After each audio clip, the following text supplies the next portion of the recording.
Stiker social distancing, jaga jarak di LRT Palembang sudah dilepas. Stiker duduk jaga jarak di LRT Palembang sudah dilepas, Kamis, tanggal 10 Maret tahun 2022. Para pengguna kereta LRT sudah dapat menduduki bangku penumpang tanpa harus menjaga jarak.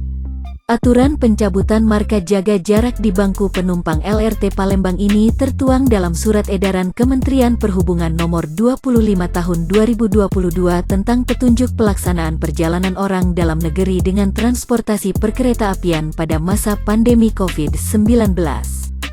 Dari pantauan tribunsumsel.com, semua tempat duduk di kereta LRT Palembang sudah bersih dari stiker jaga jarak social distancing. Terlihat juga beberapa penumpang masih menggunakan masker dan terbiasa duduk menjaga jarak. Namun, sebenarnya mereka sudah dapat duduk bebas di bangku mana saja sesuai keinginan mereka. Jangan lupa subscribe, share, komen, dan like ya!